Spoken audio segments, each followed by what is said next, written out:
Je voudrais commencer mon intervention par deux courtes citations qui se trouvent sur la photocopie qui vient de circuler. Citations qui constitueront le point de départ, ou disons la trame de fond de mon intervention.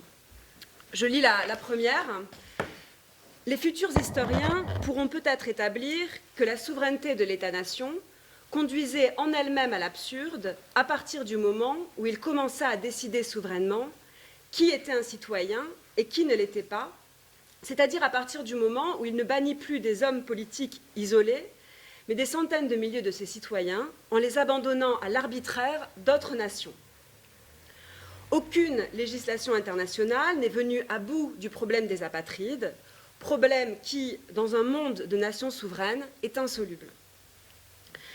La deuxième citation se trouve dans l'ouvrage que tu viens de mentionner, L'impérialisme. Je la cite. « On est presque tenté de mesurer le degré de contamination totalitaire d'après le niveau auquel les gouvernements concernés utilisent leur droit souverain de dénationalisation. » Donc, le projet de mon intervention est né de mon étonnement occasionné par la relecture de ce texte d'Arendt, à savoir le dernier chapitre du second tome des origines du totalitarisme, second tome qui est consacré à l'impérialisme, texte qui est paru pour la première fois en 1951. Ce cinquième chapitre de l'impérialisme a pour titre « Le déclin de l'État-nation et la fin des droits de l'homme » et il a en réalité principalement pour objet l'apatridie. Pour Arendt, l'apatridie représente, je la cite, le phénomène de masse le plus nouveau de l'histoire contemporaine.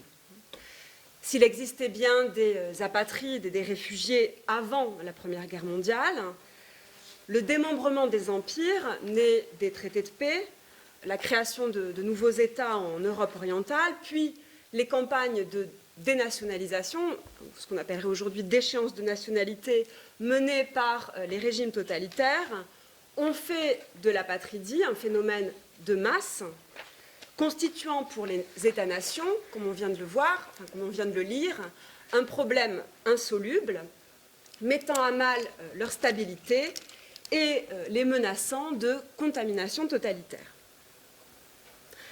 La relecture de ce texte, ainsi que la découverte des nombreux articles et essais où Arendt mentionne dès les années 40 cette question des apatrides, était bien entendu motivée par mon désir de me donner des moyens d'appréhender philosophiquement ce qu'il est à présent convenu d'appeler la crise des réfugiés, crise dont on comprend vite en réalité, pour peu qu'on se penche sur l'histoire, qu'elle est déjà vieille de près d'un siècle.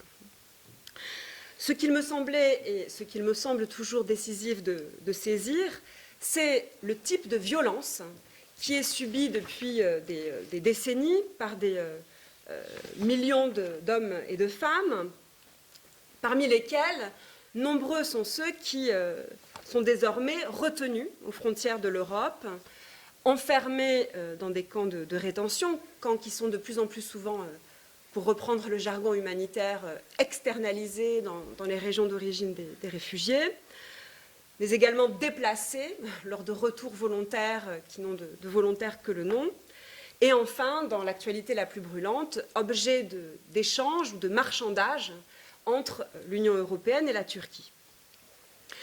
Et au fond, puisque ce sont les concepts ou les schèmes dont ce colloque nous invite à réexaminer la signification et la pertinence, la question qui se pose est celle de savoir si l'exploitation et la domination sont des notions adéquates ou suffisantes pour penser le rapport entre les États européens et ces masses de sans-États, pour reprendre les termes d'Hannah Arendt, à la recherche de conditions d'existence minimales, de protection et de dignité. Or, à cette question, il semble qu'il faille, du moins à première vue, répondre avec Hannah Arendt par la négative. La violence dont les apatrides et les réfugiés font l'objet serait d'une toute autre nature que celle propre à l'exploitation. Elle consisterait dans la mise au ban, hors de toute communauté politique, d'hommes superflus, pour reprendre les termes d'Arendt, superfluité qui les exposerait à l'arbitraire du pouvoir souverain ou de la police et qui serait une prémisse, dans les régimes totalitaires, à la mise à mort. La tare des réfugiés, c'est le terme qu'elle emploie, la tare des apatrides, pour Arendt, je la cite, n'est pas d'être opprimés, mais que personne ne se soucie même de les opprimer. Affirmation qu'on pourrait compléter en restant fidèle à ses propres suggestions dans le même chapitre, en disant que leur tare n'est pas d'être exploités, mais que personne ne se soucie même de les exploiter. Arendt écrivait déjà dans le texte de 41 que j'ai cité pour commencer, c'est la troisième citation, « Les individus sans État représentent le phénomène le plus nouveau de l'époque contemporaine. On ne retrouve en eux aucune des catégories ni des règlements issus de l'esprit du XIXe. Ils sont tout aussi éloignés de la vie nationale des peuples que des luttes de classe de la société. Ils ne sont ni des minoritaires, ni des prolétaires. Ils sont en dehors de toutes les lois. Riches ou pauvres, ils appartiennent à la couche toujours plus nombreuse des parias européens. » Ces quelques lignes qui nous invitent à nous départir de grilles d'analyse qui seraient rendues obsolètes ou en tout cas inadéquates pour penser la nouveauté de ce phénomène des sans-État, ces quelques lignes, elles nous permettent de voir l'horizon sous lequel Arendt entend examiner ce phénomène, mais aussi la possibilité, non pas de la résolution du problème des sans-État, mais peut-être plutôt de son dépassement.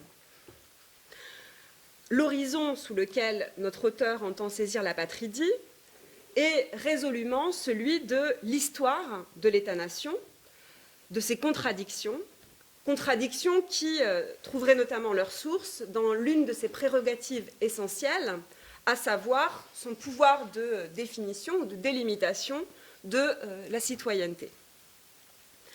Comprendre la violence à laquelle les apatrides sont exposés, ce serait d'abord déterminer ce que signifie le fait d'être en dehors de toutes les lois, dans un monde entièrement organisé en État-nation, un monde qui serait devenu un, c'est-à-dire, pour reprendre les termes d'Hannah Arendt dans l'impérialisme, un monde dans lequel, je la cite, la perte de patrie et de statut politique revient à être expulsée de l'humanité entière.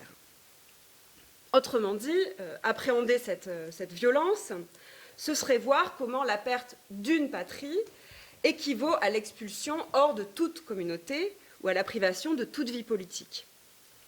Ce sont bien en effet les individus sans État dont parle Arendt, individus qui, pris ensemble, ne constitueraient plus ni un peuple, ni une classe, mais bien plutôt des masses. Or, le dépassement du problème des apatrides que j'évoquais à l'instant ne serait possible, selon Arendt, ni grâce au rapatriement des réfugiés, à leur retour dans leur patrie d'origine, ni grâce à leur assimilation, mais bien plutôt grâce à une nouvelle forme de politisation qui passerait négativement par la contestation radicale de l'État-nation. Et politisation qui serait incarnée emblématiquement, selon Arendt, par la figure de ce qu'elle appelle le paria. L'objet de mon intervention sera donc, en proposant une lecture de certains textes d'Arendt, de poser la question de savoir ce qui constitue la condition des réfugiés en tant qu'elle différerait de celle des minoritaires ou de celle des prolétaires, et ce, en essayant de distinguer la violence de la domination et celle de l'exploitation de celle qui est vécue par ceux qui sont en dehors de toutes les lois. Et il s'agira, ce faisant, d'interroger l'exploitation depuis sa limite, son point obscur ou encore ses marges.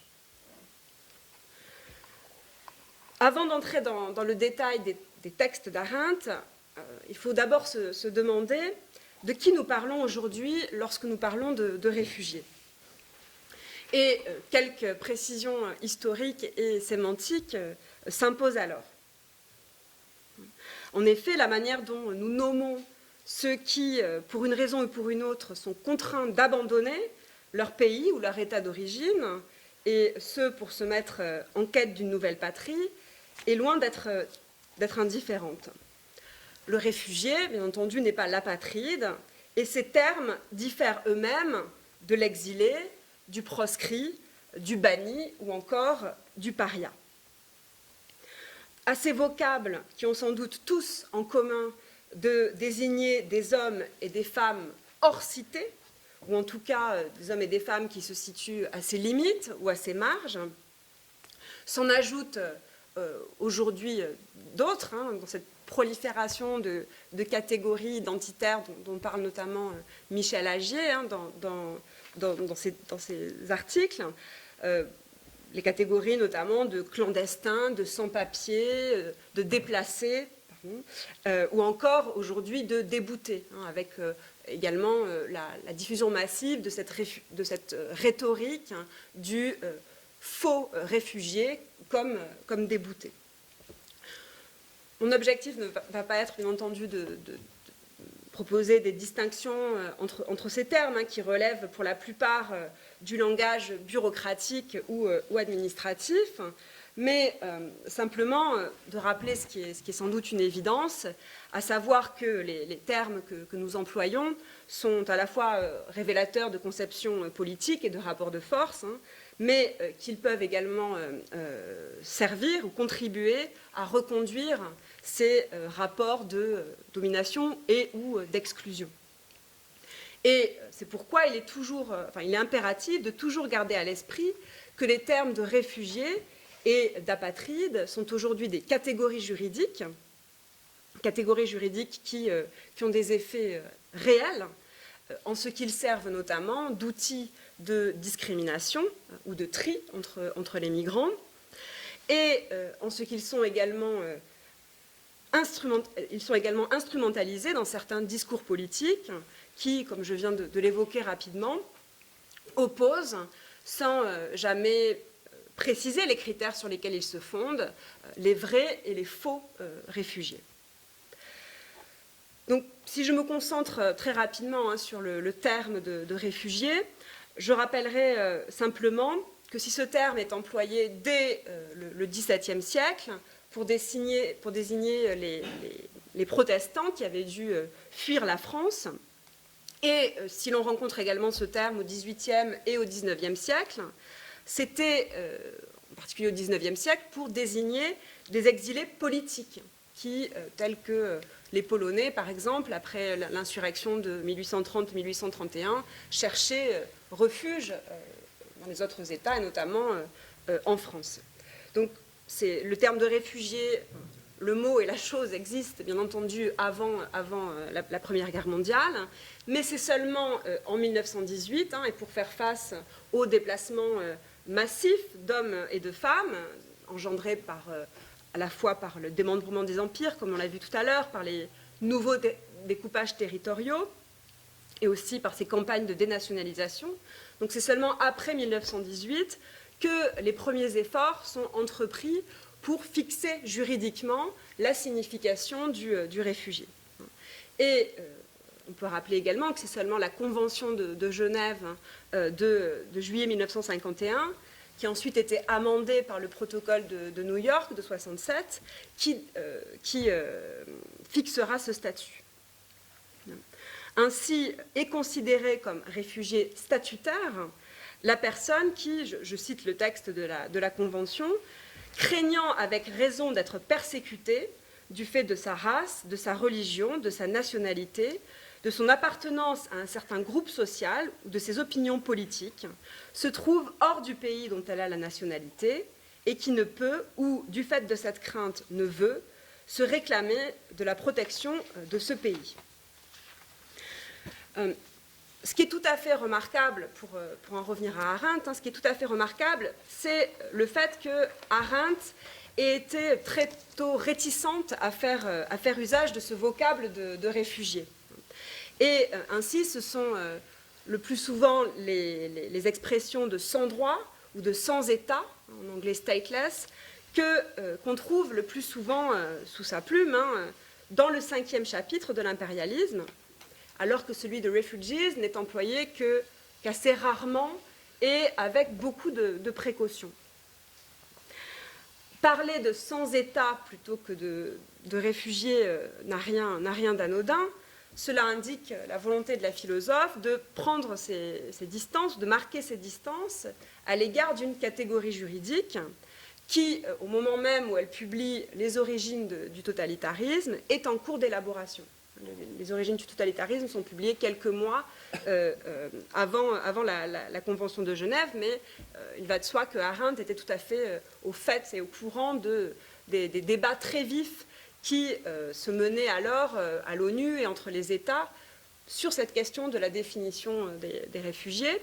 Et non seulement Arendt ne fait pas usage du terme de réfugié, mais elle ne mentionne pas non plus ces débats qui pourtant étaient largement connus, débats qui portaient notamment sur la question de l'universalité à donner au concept de réfugié, puisque deux positions s'opposaient. La première qui prônait cette universalisation du concept juridique de réfugié, et la seconde qui, au contraire, cherchait à lui donner des limites géographiques et temporelles. Certains États, notamment la France, défendaient cette seconde position, simplement, disons, par une forme d'égoïsme d'État et par la peur de voir, si on donnait une trop grande portée au terme de réfugiés, de voir des masses entières d'hommes déferler en France. Donc, c'est bien sûr la seconde option qui a été choisie en 1951 lors de la Convention de Genève, c'est-à-dire que le statut de réfugié en 1951 était limité aux Européens et qui craignaient d'être persécutés en raison d'événements survenus avant 1951. Donc on arrêtait là la reconnaissance du statut. Donc, et c'est la conférence de New York de 1967 qui va enfin apporter une universalité à ce concept.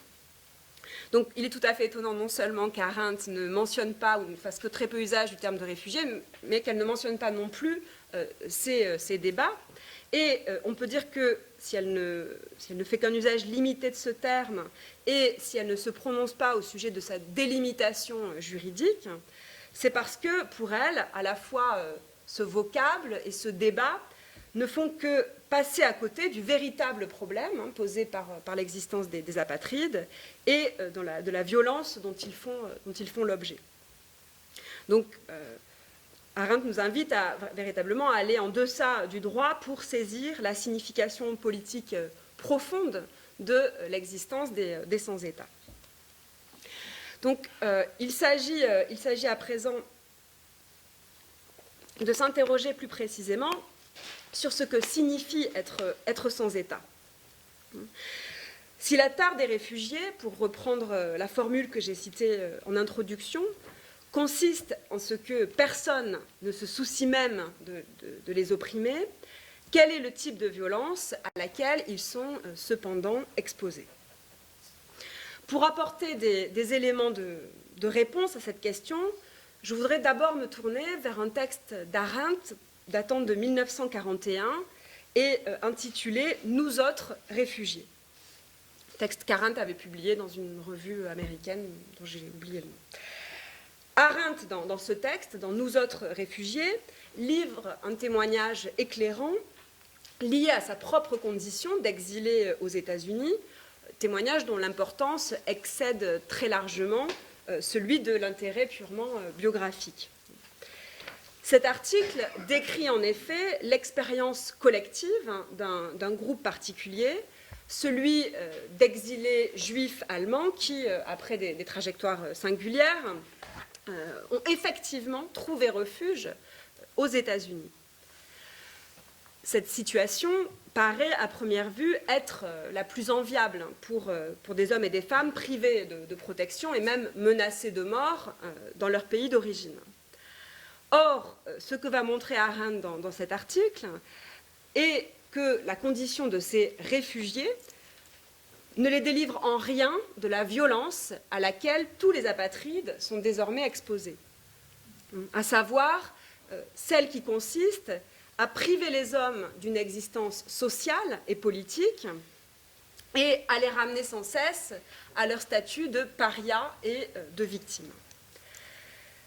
Cette violence est à la fois celle de l'État, qui, selon Arendt, aurait découvert dans les passeports et les certificats de naissance ce qu'elle appelle la grande arme sociale au moyen de laquelle on peut tuer des hommes sans effusion de sang. Donc cette violence serait celle de l'État, mais aussi celle de l'opinion publique, dont il est en réalité surtout question dans l'article de 1941, opinion publique qui rappelle sans cesse aux réfugiés leur statut d'indésirables, de citoyens en puissance ou d'être hors la loi. Ainsi, Arendt, dans cet article, ne craignant pas d'évoquer ce qu'elle appelle des choses impopulaires, c'est-à-dire des choses désagréables pour l'opinion, va s'efforcer de faire entendre la détresse et le désespoir des réfugiés qui masqueraient le plus souvent cette détresse derrière ce qu'elle appelle un optimisme forcené, qu'il manifesterait dans la sphère publique. Et elle décrit avec beaucoup d'ironie, avec l'ironie qui lui est propre, mais qui est ici teintée de tragique, la manière dont ces réfugiés témoignent sans cesse de leur enthousiasme pour leur nouvelle patrie, sont encore plus patriotes que les Américains et prétendent très rapidement mieux parler l'anglais que leur propre langue maternelle. Et tout l'enjeu de son article va être finalement de s'efforcer de comprendre, de saisir la source de cette tonalité affective, de ce désespoir, et montrer qu'elle réside précisément dans cette privation d'un statut social et politique, statut que les efforts répétés des réfugiés pour s'intégrer à la société américaine ne sauraient, selon elle, en aucun cas leur rendre. Donc il s'agit bien pour Arendt dans cet article, à partir d'un cas particulier, de saisir ce qui constitue la condition contemporaine des réfugiés. Car, comme elle l'indique dès le début de l'article, cette condition contemporaine des réfugiés n'a plus rien à voir avec celle des réfugiés du passé. Elle écrit, et c'est la citation suivante, « Jusqu'à présent, le terme de réfugié évoquait l'idée d'un individu qui avait été contraint à chercher un refuge en raison d'un acte ou d'une opinion politique. Or, s'il est vrai que nous avons dû chercher refuge, nous n'avons jamais commis un acte répréhensible et la plupart d'entre nous n'ont même jamais songé à professer une opinion politique extrémiste. Avec nous, ce mot réfugié a changé de sens. On appelle de nos jours réfugiés ceux qui ont eu le malheur de débarquer dans un nouveau pays complètement démunis et qui ont dû recourir à l'aide de comités de réfugiés. » Donc, Arendt, dans ces lignes, s'efforce de lever l'équivoque autour du terme de réfugié. Et, comme on a pu le voir tout à l'heure, ces remarques sont sur l'évolution du sens, sur l'évolution sémantique du réfugié, sont tout à fait pertinentes, puisque, comme je l'ai dit tout à l'heure, jusqu'à la Première Guerre mondiale, en réalité, le terme de réfugié s'appliquait principalement aux exilés politiques, ceux qui avaient été contraints de fuir leur pays en raison de leurs croyances, de leurs opinions ou de leurs activités insurrectionnelles. Or, comme le montrera également Arendt dans l'impérialisme, dans le 5e chapitre de l'impérialisme, je la cite, dans l'impérialisme, les nouveaux réfugiés étaient persécutés non pas à cause de ce qu'ils avaient fait ou pensé, mais parce qu'ils étaient nés et pour toujours dans la mauvaise catégorie de race ou de classe. Donc, ce serait désormais pour Arendt le hasard de la naissance, hein, la malchance ou le malheur, qui désignerait dans les États totalitaires des groupes hein, comme objet de persécution et qui les contraindrait à chercher refuge à l'étranger. Or, tout se passe comme si, pour Arendt, l'innocence de ces hommes et de ces femmes hein, qui n'ont ni professé d'opinion extrémiste, ni rien commis à l'encontre de la loi.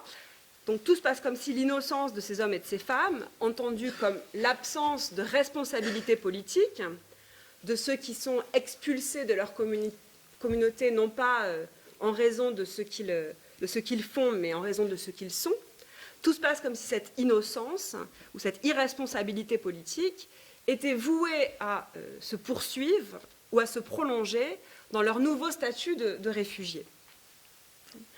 Autrement dit, ce que nous montre Arendt dans l'article de 1941, c'est qu'être réfugié revient dorénavant à être maintenu dans cet état d'irresponsabilité politique, innocence qui, loin de les protéger davantage, constitue au contraire pour eux, comme elle le dit, la pire infortune.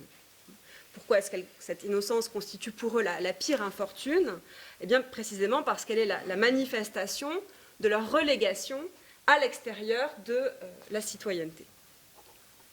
Donc, il faut souligner à nouveau que la condition des réfugiés, dont parle Arendt dans le texte de 1941, est bien celle d'hommes et de femmes qui ont, à proprement parler, trouvé refuge, aide et protection dans un nouvel État. Et elle n'évoque pas ici, comme elle le fera dans le 5e chapitre de l'impérialisme, ceux dont la condition peut sembler bien sûr beaucoup plus désastreuse, à savoir ceux qui sont retenus dans des camps d'internement, camps dont elle écrira dans l'ouvrage de 1951, je la cite, qu'ils furent dès les années 30 le seul pays que le monde eut à offrir aux apatrides. Donc elle n'évoque dans l'article de 1941 ni les camps, dont elle avait pourtant fait elle-même l'expérience, et elle n'évoque pas davantage ceux que les États européens s'efforçaient, entre les deux guerres, de rendre à nouveau expulsables et à qui il faisait, pour s'en débarrasser, traverser en toute illégalité les frontières. Arendt décrit ce que Traven décrit aussi dans son ouvrage Le vaisseau des morts, c'est-à-dire cette contrebande d'hommes par lesquels chaque État souverain, je la cite, expulsait discrètement ses apatrides dans les pays voisins qui, en retour, lui rendaient l'appareil. Donc Arendt n'évoque ni la condition des réfugiés dans les camps, ni ceux qui restent, disons, sur les routes et qui traversent sans arrêt les frontières territoriales. Mais toute la force de son analyse est bien de faire voir en quoi, même dans le meilleur des cas, à savoir quand les réfugiés le sont effectivement, leurs conditions ne diffèrent pas fondamentalement de celles des autres. Cette condition serait celle, je la cite, d'êtres humains qui, parce qu'ils ne sont protégés par aucune convention politique, ne sont que des êtres humains. Comme le montrera ultérieurement Arendt dans l'impérialisme, la reconnaissance statutaire du réfugié et le fait de lui accorder des droits, le droit d'asile, le droit au travail, la liberté, etc., le fait de lui accorder des droits ne changeront rien au problème. Pourquoi ? D'abord parce que les États restent souverains en la matière et décident en dernière instance de qui est réfugié, mais plus encore parce que cette attribution extérieure de droits ne peut pas remplacer le fait de, je la cite à nouveau, vivre dans une structure où l'on est jugé en fonction de ses actes et de ses opinions. C'est-à-dire que ces droits attribués extérieurement ne remplaceront pas le fait d'appartenir à une communauté politique dans laquelle on s'inscrit et à laquelle on participe activement. C'est seulement cette appartenance et cette participation effective qui pourrait, selon Arendt, garantir qu'un homme soit plus qu'un simple homme, c'est-à-dire qu'il soit plus qu'un membre de l'espèce humaine et qu'il soit reconnu comme égal par ses semblables. Ou encore, le seul droit dont auraient véritablement besoin les réfugiés et qu'aucun texte international ne saurait leur offrir, et pour Arendt, ce qu'on pourrait qualifier de droit de la condition humaine, c'est-à-dire celui d'appartenir et de participer pleinement aux affaires de la cité. Elle écrira ainsi dans l'impérialisme, c'est la prochaine citation, « Ni la sécurité physique, consistant à être nourrie par une organisation caritative publique ou privée, ni la liberté d'opinion ne changent fondamentalement leur situation de sans-droit. La prolongation de la vie, ils la doivent à la charité et non au droit, car il n'existe aucune loi qui pourrait obliger les nations à les nourrir. Leur liberté de mouvement, si tant est qu'ils en aient une, ne leur donne pas le droit de résidence, et leur liberté d'opinion est une liberté en monnaie de singe, puisque de toute façon, ce qu'ils peuvent penser n'a pas d'importance. » Ainsi, comme on peut le voir dans ces quelques lignes, les droits accordés aux réfugiés ne relèveraient que d'une forme de charité, charité qui peut être tout aussi bien accordée que refusée, offerte que reprise, selon le bon vouloir des États, en fonction notamment de la conjoncture économique ou internationale. La charité, pour Arendt, est extérieure ou étrangère à la loi. Elle ne fait pas entrer les sans-État dans la communauté humaine, mais elle prolonge leur vie à condition de les laisser à l'extérieur de la cité. Et Arendt, dans le texte de 1941, décrit la manière dont les réfugiés sont sommés par des injonctions tacites et par des recommandations plus explicites, qui ont la force de l'opinion, de s'intégrer, de mener une existence normale, voire de se montrer patriote, et ce, alors que dans le même temps, on les prive des moyens de répondre à ces exigences, ou encore, comme elle l'écrit, on les prive des moyens de suivre les conseils avisés de leur sauveur. Pourquoi est-ce qu'ils sont privés de ces conditions par lesquelles ils pourraient s'intégrer, mener une existence normale? C'est parce qu'on les somme à la fois d'oublier leur ancienne profession, leur langue maternelle, leur famille et leurs amis, mais aussi leur expérience de persécution et leur expérience directe ou indirecte des camps. Et donc, on les prive finalement de tout ce qui constituait la familiarité de leur vie quotidienne, leur statut social, ainsi que les conditions de leur reconnaissance. Arendt emploie la formule « personne n'aime entendre parler de cela ». L'opinion n'aime pas entendre parler à la fois de l'existence passée des réfugiés et plus récemment de leur expérience de persécution. Dès lors, l'optimisme vicié dont font preuve les réfugiés doit d'abord se comprendre comme des stratégies individuelles que les réfugiés adoptent pour ne pas passer du statut de citoyen en puissance à celui dans lequel ils sont toujours susceptibles de retomber, d'indésirables. Arendt insiste beaucoup sur ce dernier point, à savoir le fait que face au déni de leur statut social et politique, face à leur assignation à un statut d'objet de la charité ou de victime dont on attend gratitude et bonne volonté, les réfugiés sont tentés de répondre d'une manière individualiste ou, comme elle l'écrit, égoïste. Elle dit, c'est la citation suivante, « Si l'on nous sauve, nous nous sentons humiliés. Si l'on nous aide, nous nous sentons rabaissés. Nous luttons comme des fous pour nos existences privées, nos destins individuels, car nous redoutons de faire partie de ce lot de misérables schnorreurs dont certains d'entre nous, jadis philanthropes, ne se souviennent que trop. » Comme on peut le voir ici, si la condition de réfugié est insupportable, et ce même pour celui qui n'est pas rejeté à l'extérieur des frontières étatiques ou enfermé dans un camp, c'est parce que cette condition maintient dans la position d'extériorité de celui qui est l'objet de la philanthropie, et parce qu'elle revient, comme l'a notamment montré Jacques Rancière au sujet à propos de l'humanitaire, elle revient à la négation ou à la suppression de la politique. Dès lors, privés de vie politique, les réfugiés que décrit Arendt vont tout mettre en œuvre, non pour la reconquérir, ou pour revendiquer collectivement des droits, mais plutôt pour renier le groupe auquel ils appartiennent et se faire reconnaître en tant qu'individus. Les premières lignes de l'article d'Arendt commencent par ces mots, nous n'aimons pas que l'on nous appelle réfugiés. Et elle insiste sur le fait que les réfugiés n'aiment pas qu'on les traite de réfugiés, qu'ils préfèrent se faire appeler nouveaux immigrants, américains de langue allemande, ou encore présenter leur exil comme un départ volontaire, sans lien avec la persécution dont ils ont fait l'objet. Donc, il s'efforce d'individualiser de présenter d'une façon individualiste leur parcours.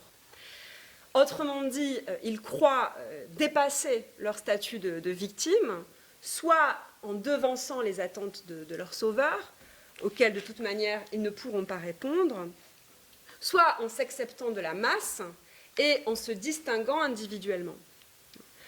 Ou encore, on pourrait dire qu'ils cherchent à fuir leur irresponsabilité politique dans une affirmation apolitique de leur individualité. C'est ce qui apparaît notamment dans un des exemples qu'Arendt donne dans son article, exposant en effet ce qui constitue la principale cause du désespoir des réfugiés, à savoir la perte des conditions sociales dans lesquelles on pourrait se soucier d'eux et dans laquelle ils pourraient avoir une réputation. Arendt écrit, c'est la citation suivante, « Mais il y a aussi le désespoir profond de cet homme d'un certain âge qui, passant par les innombrables relais des différents comités pour être secouru, finit par s'exclamer « Et personne ici ne sait qui je suis ». Comme personne ne voulait le traiter en être humain digne de ce nom, il commença par envoyer des télégrammes à des personnalités et à ses relations haut placées. Il apprit rapidement que, dans un monde de fous, un grand homme est accepté plus facilement qu'un simple être humain. Et Arendt se souviendra certainement de cet exemple lorsqu'elle l'écrira dans l'impérialisme. Je la cite à nouveau, c'est la citation suivante. « La perte de leur citoyenneté ne privait pas seulement les gens de protection, mais elle leur ôtait également toute identité nettement établie, officiellement reconnue. Leurs efforts incessants, frénétiques, pour obtenir au moins un acte de naissance du pays qui les avait dénationalisés, en étaient le plus pur symbole. Leur problème était résolu lorsqu'ils atteignaient à un degré de particularisme tel qu'ils s'avéraient seuls capables de sauver un homme de la foule gigantesque anonyme. Seule la célébrité peut éventuellement fournir la réponse à l'éternelle complainte des réfugiés. Ici, personne ne sait qui je suis. Et il est exact que les chances du réfugié célèbre sont plus grandes, tout comme un chien qui a un nom a davantage de chances de survivre qu'un chien errant. Ainsi, pour Arendt, celui qui cherche à sortir de l'anonymat des sans-droits par la célébrité passe d'une exception à une autre, c'est-à-dire à l'exception qui consiste dans la mise au ban des sans-État, à l'isolement du génie, ou, pour reprendre les termes d'Aristote dans le premier livre des Politiques, il passe du statut de l'être dégradé à l'être surhumain, mais en aucun cas il ne réintègre la communauté des hommes. Dès lors, comme on le comprend aisément ici, cette fuite dans ce qu'Arendt appelle une forme d'égoïsme, ce désir d'être reconnu individuellement, indépendamment de son propre groupe, ne saurait constituer une solution ni pour les individus pris séparément, ni pour les réfugiés en général. Pour terminer sur ce point, je voudrais simplement indiquer deux formules sur lesquelles je reviendrai ensuite. La première apparaît dans les dernières lignes de « Nous autres réfugiés ». Arendt écrit « Les réfugiés allant de pays en pays représentent l'avant-garde de leur peuple s'ils conservent leur identité ».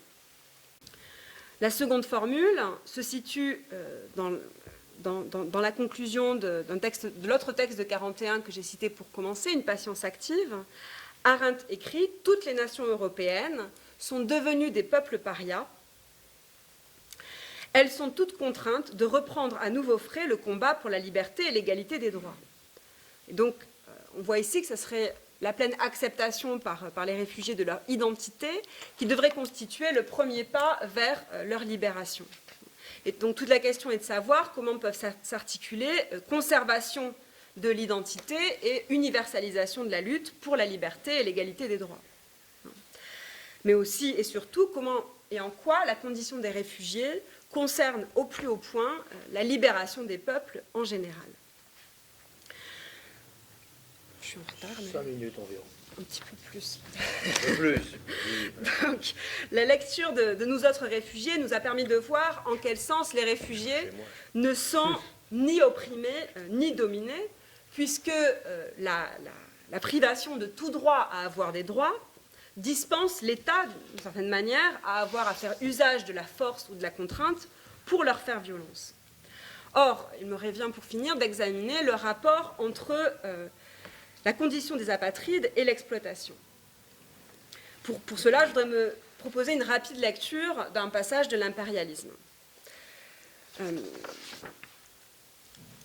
Je lis immédiatement le texte qui se situe donc dans le cinquième chapitre.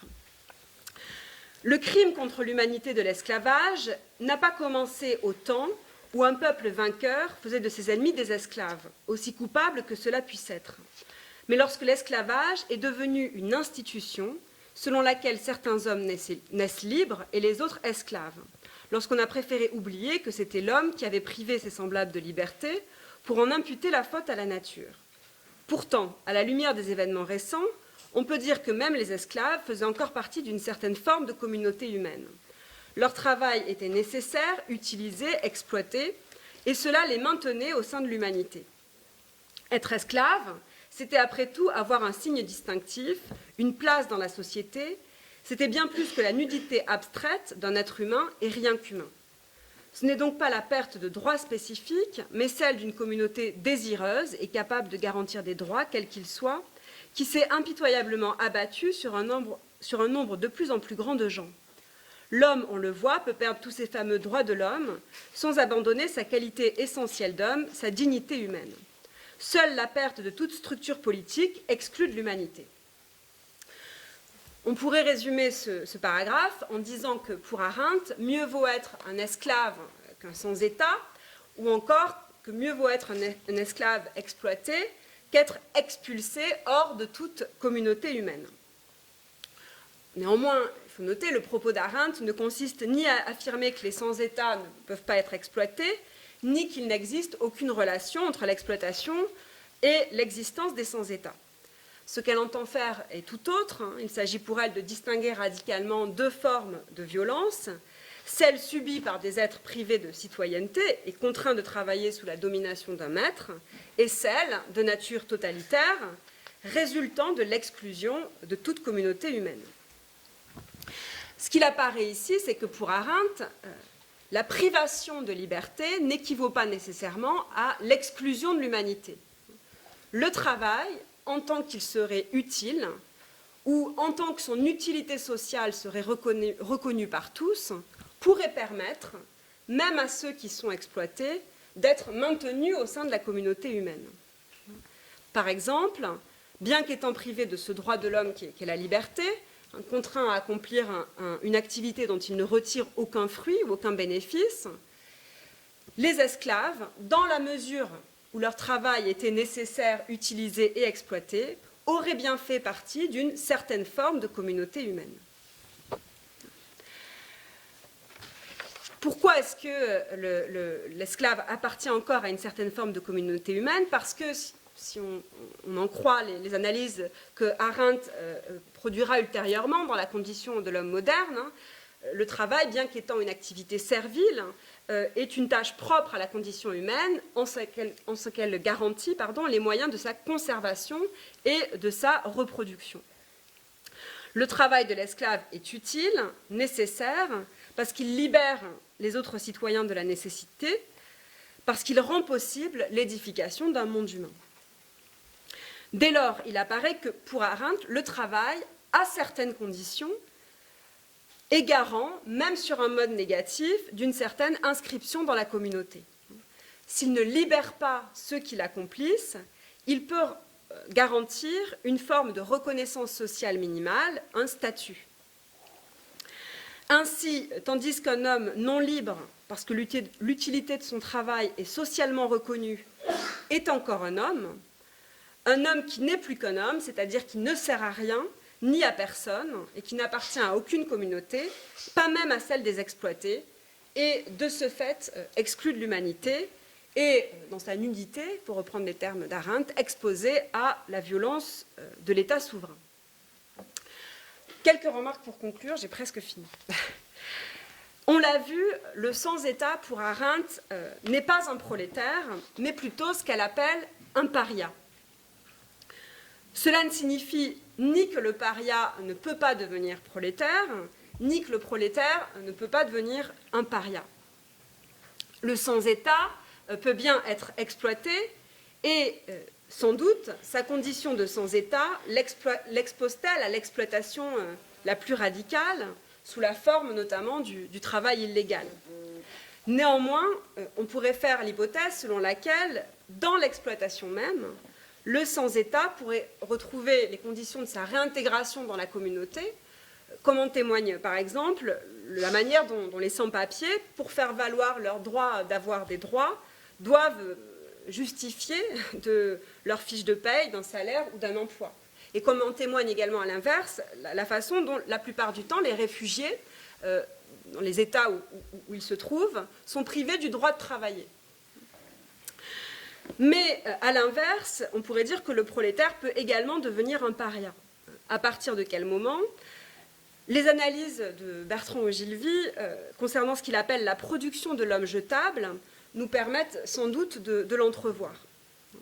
En se fondant notamment sur un passage de la partie consacrée à la société civile bourgeoise, dans les principes de la philosophie du droit, Bertrand Ogilvy a montré comment la logique du marché conduit à la production de la populace, c'est-à-dire d'une classe d'individus, je le cite, d'une classe croissante d'individus qui ne sont pas seulement menacés de pauvreté ou d'injustice, mais qui sont tout simplement de trop.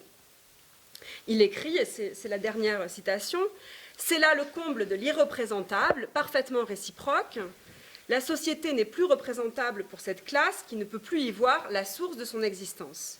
Cette classe n'est plus représentable pour cette société qui ne sait littéralement plus qu'en faire. » Ainsi, la violence qui serait produite par les sociétés industrielles ne consisterait plus dans l'assujettissement des individus, mais dans ce que Bertrand Ogilvy appelle l'élision de toute finalité, par laquelle les individus se trouveraient privés des moyens de donner un sens à leur particularité et par laquelle ils pourraient découvrir que leur vie peut n'avoir de sens pour personne. Dans un texte que j'ai cité plus haut, extrait d'une Patience active, Arendt indiquait que toutes les nations européennes sont devenues des peuples parias.